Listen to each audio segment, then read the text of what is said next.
আজকের এই ভিডিওটি শুধুমাত্র একটি তথ্য নয়, বরং কৃষির একটি মাস্টার ক্লাস। আজ আমরা সেই বিষয় নিয়ে কথা বলবো যা দেখতে খুব ছোট, যার পরিমাণ খুব কম মনে হয়, কিন্তু যা আপনার ফসলের সাফল্য এবং ব্যর্থতার মধ্যে দেয়াল হয়ে দাঁড়ায়।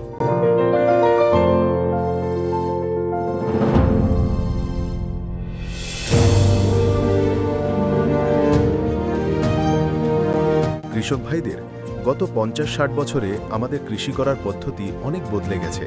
যখন সবুজ বিপ্লব এলো, তখন আমাদের পুরো মনোযোগ ছিল শুধুমাত্র তিনটির উপর: নাইট্রোজেন, ফসফরাস এবং পটাশ। আমরা ইউরিয়া এবং ডিএপির কোটা ভর্তি করে করে মাঠে দিয়েছি। আমরা জমি থেকে শস্য তো নিয়েছি, কিন্তু জমিকে ফিরিয়ে সেই সূক্ষ্ম পুষ্টি দিতে পারিনি যার তার প্রয়োজন ছিল। ফলাফল আজ আপনার সামনে। আজ আপনি দেখবেন যে অনেক সময় পর্যাপ্ত সার, জল দেওয়ার পরেও ফসলের সেই রং তেমন আসে না। পাতা হলুদ হয়ে যায়, ফল ছোট হয়ে যায়, ফুল ঝরে যেতে থাকে এবং শেষ পর্যন্ত যখন আপনি ফলন তোলেন, তখন তা আপনার পরিশ্রমের তুলনায় কম হয়। বোরন, আয়রন, কপার, ম্যাঙ্গানিজ এবং মলিবডেনাম এগুলো কি? এগুলো গাছের ভিতরে গিয়ে কোন যন্ত্রাংশকে চালু করে, কোন ফসলের কখন দেওয়া উচিত, বাজারে কোন পণ্য আসল এবং কোনটি নকল। এই ভিডিওটি একটু দীর্ঘ হতে পারে, তাই আপনাদের সবাইকে অনুরোধ করব যে আপনার মূল্যবান সময় বের করে কাগজ ও কলম নিয়ে বসুন, কারণ আজ আপনি যে তথ্য পেতে যাচ্ছেন তা কোনো দোকানের কর্মী বা অন্য কেউ আপনাকে এত বিস্তারিত জানাবে। চলুন কৃষির এই বিজ্ঞান শুরু করি। সবার আগে এটা বুঝতে হবে যে এই উপাদানগুলোকে কেন সূক্ষ্ম বলা হয়। সূক্ষ্ম মানে খুব ছোট বা কম। একটা গাছ তার জীবনচক্র চালানোর জন্য মোট 17টি পুষ্টি উপাদানের প্রয়োজন হয়। এদের মধ্যে কার্বন, হাইড্রোজেন এবং অক্সিজেন তো অবশ্যই। নাইট্রোজেন, ফসফরাস এবং পটাশ প্রধান খাবার, কিন্তু জিঙ্ক, বোরন, আয়রনের মতো উপাদান গাছকে খুব কম পরিমাণে ppm অর্থাৎ পার্টস পার মিলিয়নে প্রয়োজন হয়। কিন্তু এখানে কৃষক ভাইয়েরা প্রায়ই একটি ভুল করে বসেন। তারা ভাবেন যে এর প্রয়োজন মাত্র 200 গ্রাম বা 5 কেজি। যদি না দেওয়া হয় তবুও কি হবে?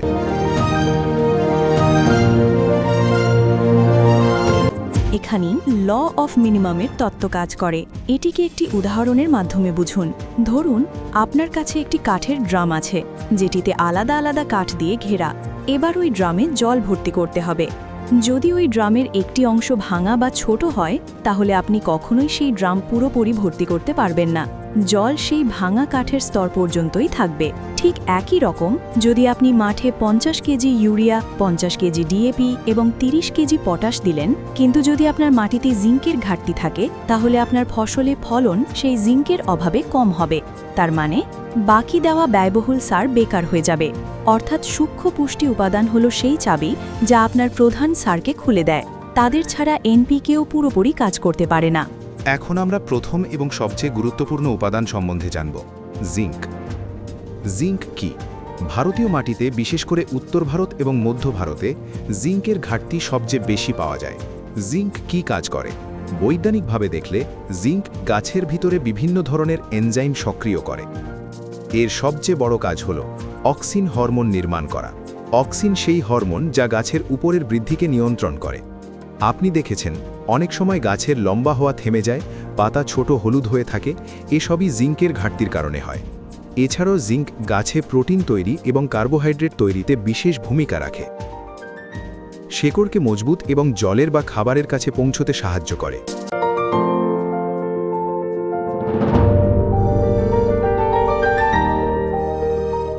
বিভিন্নভাবে দেখা যায় ধানের ফসলের মধ্যে ধানে জিঙ্কের ঘাটতি থেকে জনপ্রিয় ঝলসা রোগ হয়। এতে রোপণের 10 থেকে 15 দিনের মধ্যে পুরনো পাতায় লাল ও খয়েরি রঙের ছোপ পড়তে থাকে। ধীরে ধীরে পুরো পাতা মরিচা লোহার মতো দেখাতে শুরু করে এবং গাছ বসে যায়। শিকড়ও খয়েরি রঙের হয়ে যায়।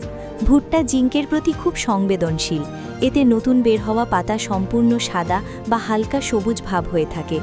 কমলা এবং লেবু জাতীয় ফলের পাতাগুলো ছোট থাকে এবং গুচ্ছ আকারে বের হয়। এই রোগকে লিটল লিফ বা ছোট পাতা রোগ বলা হয়।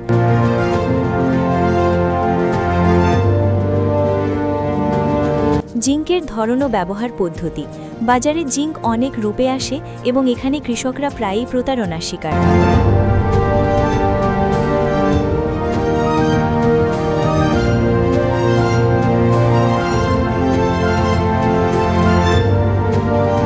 জিঙ্ক এটি জলেতে দ্রুত দ্রবীভূত হয়, কিন্তু এতে জলের পরিমাণ বেশি। অন্যটি হলো জিঙ্ক সালফেট মনোহাইড্রেট 33%। এতে 33% জিঙ্ক এবং 15% সালফার থাকে। এটি জলেতে ধীরে ধীরে দ্রবীভূত হয়, কিন্তু এতে জলের পরিমাণ কম। এটি মাটি। দ্বিতীয়টি হলো চিলেটেড জিঙ্ক 12% EDTA। এটি সবচেয়ে উন্নত প্রযুক্তি। এতে জিঙ্কের কণা একটি সুরক্ষিত আবরণে রাখা হয়, যাতে মাটিতে ঢোকার পর এটি নষ্ট না হয়। জিঙ্ক সালফেট হেপ্টাহাইড্রেট, এখানে 21% জিঙ্ক থাকে এবং 10% সালফার থাকে। দ্বিতীয় হলো জিঙ্ক সালফেট মনোহাইড্রেট। এতে জিঙ্ক থাকে 33%, সালফার থাকে 15%। ব্যবহারের পরিমাণ: যদি আপনি মাটিতে দেন তবে জিঙ্ক সালফেট 10 থেকে 30% ব্যবহার করুন। এর পরিমাণ 6 থেকে 8 কেজি প্রতি একর রাখুন। এটি বপনের সময় বা প্রথম সেচে দেওয়া সবচেয়ে ভালো হবে, অথবা ধানের ক্ষেতে প্রথম চাপান সারের সাথে। যদি আপনি 21% জিঙ্ক ব্যবহার করেন অথবা 33% জিঙ্ক, তা মাটিতে প্রয়োগ করুন। আর যদি আপনি পাতাতে স্প্রে করতে চান তবে গোড়াতে না দেওয়া ভালো হবে, এতে দেওয়ার লাভ কম হবে।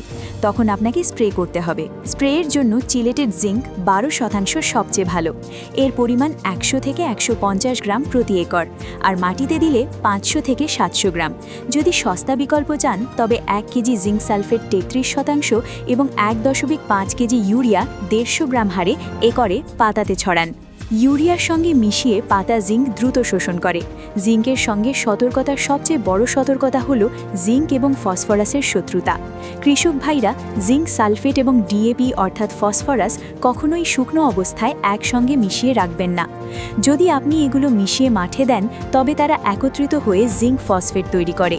এটি একটি পাথরের মতো উপাদান যা জলে দ্রবীভূত হয় না, ফলে গাছ পায় না জিঙ্ক এবং না ডিএপি। তাই সব সময় ডিএপি দেওয়ার 3-4 দিন পর জিঙ্ক দিন।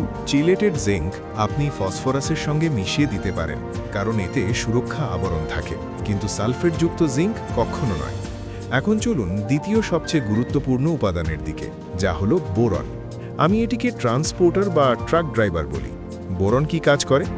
গাছের পাতা সূর্যের আলোতে যে খাবার, চিনি বা স্টার্চ তৈরি করে তা ফল, বীজ এবং শিকড় পর্যন্ত পৌঁছে দেওয়ার কাজ বোরন করে। যদি বোরন না থাকে, পাতা সবুজ থাকবে কিন্তু ফল বা দানা কম হবে। দ্বিতীয় সবচেয়ে বড় কাজ হলো পরাগায়ন। পুরুষ ফুল থেকে স্ত্রী ফুল পর্যন্ত পরাগানুর যাতায়াত এবং সেখানে ফার্টিলাইজেশন হওয়া সবই নির্ভর করে বোরনের ওপর। বোরন পলেন টিউব তৈরি করে, যা বীজ গঠনের প্রক্রিয়া শুরু করে। এটি কোষের বৃদ্ধি ঘটায়।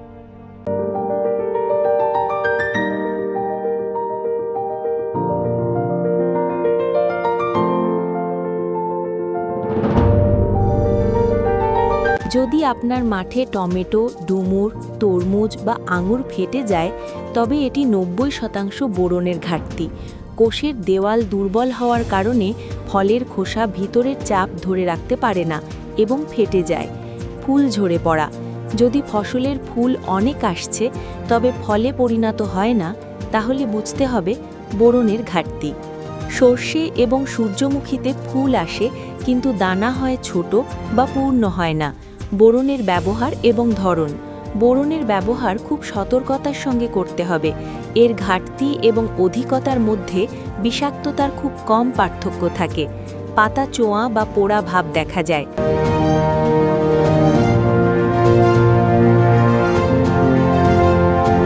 বাজারে প্রধানত 2 ধরনের বোরন পাওয়া যায়।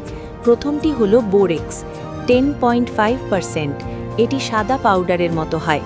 এটি বপনের সময় মাটিতে দেওয়া হয়। এর পরিমাণ 3 থেকে 4 কেজি প্রতি একর। দ্বিতীয়টি হলো ডাইসোডিয়াম অক্টাবোরেট টেট্রাহাইড্রেট। এটি জলে দ্রবণীয় এবং স্প্রের জন্য সবচেয়ে ভালো। কখন এবং কতটুকু দিতে হবে? বোরনের সবচেয়ে ভালো ফলন তখনই পাওয়া যায় যদি এটা গাছকে সঠিক সময় দেওয়া যায়। কখন এবং কতটুকু দেবেন? বোরনের সেরা ফলাফল তখনই পাওয়া যায় যখন এটি ফুল আসার অবস্থার ঠিক আগে দেওয়া হয়। স্প্রে করার জন্য পরিমাণ 1 গ্রাম থেকে 1.5 গ্রাম বোরন 20% প্রতি লিটার জলে মেশান, অর্থাৎ 1 একরে 150 লিটার জলে স্প্রে লাগান।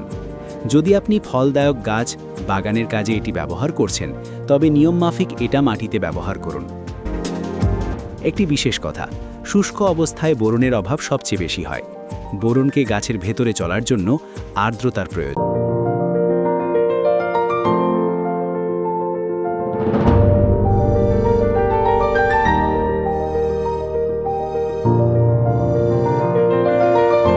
তৃতীয় উপাদান হল আয়রন বা লোহার।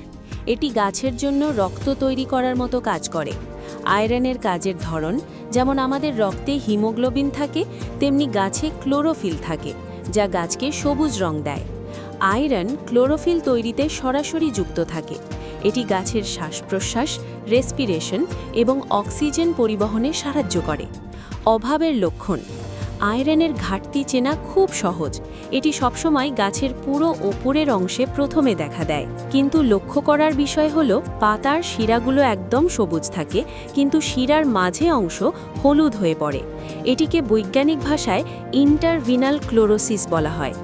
যদি অভাব খুব বেশি হয়, তাহলে সম্পূর্ণ পাতা কাগজের মতো সাদা হয়ে শুকিয়ে যায়। এই সমস্যা বেশি হয় যেখানে মাটিতে চুন বা ক্যালসিয়াম কার্বনেট বেশি থাকে বা জল লবণাক্ত হয়। আখ, বাদাম, পুদিনা, মেথি এবং ধনে জাতীয় ফসলেও দেখা যায়। আয়রনের সরবরাহ কিভাবে করবেন? আয়রনের অভাব ঠিক করা একটু কঠিন, কারণ মাটিতে দেওয়া আয়রন প্রায়ই ফিক্স হয়ে যায় এবং অকেজো হয়ে যায়। ফেরাস সালফেট 19%, এটি সবুজ রঙের। যদি আপনি মাটিতে দিতে চান, তবে 10 কেজি ফেরাস সালফেট প্রতি একরে দিন, কিন্তু একা দিলে সুবিধা কম হয়। এটি 10 থেকে 15 কেজি শুকনো গোবরের সারের সঙ্গে মিশিয়ে 1-2 দিন রাখুন। অথবা সবচেয়ে সহজ পদ্ধতি, ফেরোম্যাগ ব্যবহার করতে পারেন, যাতে ফেরাস ম্যাগনেসিয়াম সালফেট ফর্মে থাকে। কোনো ধরনের ঝামেলা ছাড়া এটা মাটিতে ব্যবহার করা যায়।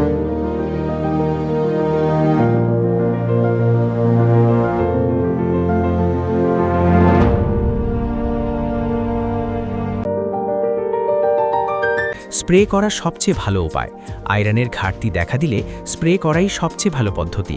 এর জন্য 5 থেকে 8 গ্রাম ফেরাস সালফেট প্রতি লিটার জলে মেশান। একটি গোপন টিপস: আয়রনের গোলা জলে সামান্য লেবুর রস, সাইট্রিক অ্যাসিড মেশালে এতে জলের পিএইচ কমে যায় এবং পাতা আয়রন দ্রুত শোষণ করে। বাজারে দামি চেলেটেড আয়রন EDTAও পাওয়া যায়। বাজেট থাকলে তার স্প্রে সবচেয়ে দ্রুত কাজ করে।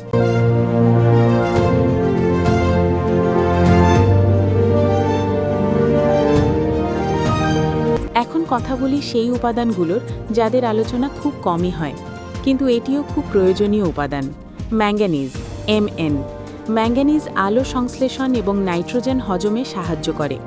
এর অভাব সবচেয়ে বেশি গম এবং ওটসে দেখা যায়। গমে এর অভাবে প্রথমে ব্লাইট হয়, যেটিতে পাতায় বাদামি দাগ পড়ে। এর অভাব খুব বেশি চুনাপাথরের মাটিতে হয়। এর জন্য ম্যাঙ্গানিজ সালফেট 30.5% ব্যবহার করা যেতে পারে 1 কেজি প্রতি একর স্প্রেতে।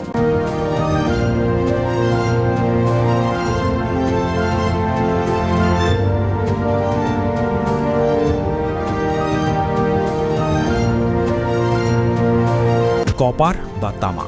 কপার গাছকে রোগ থেকে লড়াই করার শক্তি দেয়। গমের শীষের দানা পুষ্ট না হলে কপারের অভাব হয়। কপার পূরণের জন্য কপার সালফেট বা তুঁতে ব্যবহার করা হয়, কিন্তু মনে রাখবেন, কপার অতিরিক্ত হলে গাছ পুড়ে যেতে পারে। তাই এটি খুব কম পরিমাণে 2 থেকে 3 গ্রাম ব্যবহার করুন। কপার EDTA আকারে পাওয়া যায়, যেটা অনেক নিরাপদ ও উপযোগী।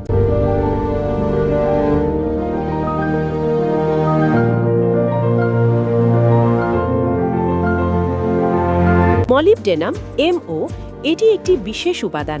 অন্যান্য উপাদান কম পাওয়া যায় মাটির pH বেশি হলে, কিন্তু মলিবডেনাম কম পাওয়া যায় মাটির অ্যাসিডিক হলে। এটি ডালহীন ফসল, সয়াবিন, মুসুর, মটর জন্য অমৃতের মতো। এটি তাদের বৃদ্ধি বাড়ায়। এটি এই সব ফসলের শেকড়ে নাইট্রোজেন যোগানে সহায়তা করে। কফি জাতীয় ফসলে এর অভাবে পাতা সরু হয়ে চাবুকের মতো দেখতে হয়। ব্যবহার করার ক্ষেত্রে এর পরিমাণ খুবই কম, যেমন বীজ প্রক্রিয়াকরণের জন্য কিছু গ্রাম বা স্প্রেতে আধা গ্রাম প্রতি লিটারই যথেষ্ট।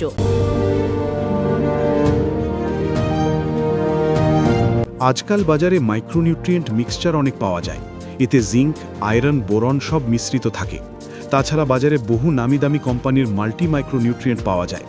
বিভিন্ন রাজ্যে এটা বিভিন্ন গ্রেড আকারে পাওয়া যায়। যেমন গ্রেড 1, গ্রেড 2, বিভিন্ন রাজ্যের সরকারও এটা চাষিদের প্রমোট করে। যদি আপনি প্রিভেন্টিভ হিসেবে দিতে চান তাহলে এটা ঠিক আছে, কিন্তু যদি আপনার ক্ষেতে স্পষ্ট হয় যে জিঙ্কের অভাব আছে, খৈরা বা ঝলসা রোগ আছে, তাহলে মিক্সচার ব্যবহার কাজ করবে না।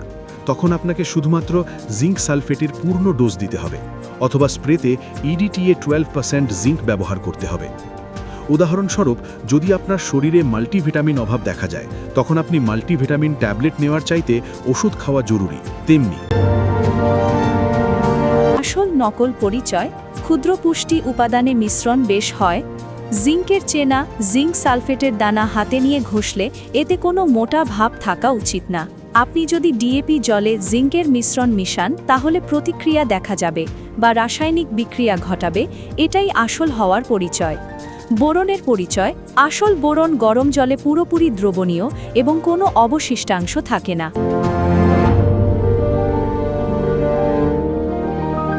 চলুন এখন একটি ব্যবহারিক ক্যালেন্ডার তৈরি করি। বপনের সময়, বেসেল ডোজ বা মূল মাটিতে। মাঠ প্রস্তুত করার সময় যদি আপনি আপনার জমিতে 2-3 বছর কোনো অনুখাদ্য না দিয়ে থাকেন, তাহলে একরে 7-8 কেজি জিঙ্ক সালফেট এবং 2-3 কেজি বোরন টেট্রাহাইড্রেট ফর্ম ছড়ান। যখন ফসল বৃদ্ধি পর্যায়ে থাকে তখন ক্ষুদ্র পুষ্টি উপাদানের মিশ্রণের একটি স্প্রে করুন। এতে আপনি চিলেটেড জিঙ্ক, ফেরাস এবং ম্যাঙ্গানিজের সংমিশ্রণ নিতে পারেন, অথবা অ্যাগ্রোমিন গোল্ড অথবা অ্যাগ্রোমিন ম্যাক্সের 55 থেকে 60 দিন প্রি ফ্লাওয়ারিং পর্যায়ে স্প্রে করুন। ফুল আসার ঠিক আগে বোরন 20% স্প্রে ভালো। শেষমেশ আমি বলতে চাই কৃষক ভাইরা, কৃষি একটি বিজ্ঞান। আপনার মাটি চিনুন, প্রতি 3 বছরে একবার মাটির পরীক্ষা করান এবং যেই অভাব ল্যাব রিপোর্টে আসে শুধুমাত্র তাই দিন। অযথা প্যাকেট ভর্তি সার ব্যবহার করবেন না। সঠিক সময়ে সঠিক উপাদান নির্বাচন করাই আপনাকে একজন সফল ও লাভজনক কৃষক বানায়।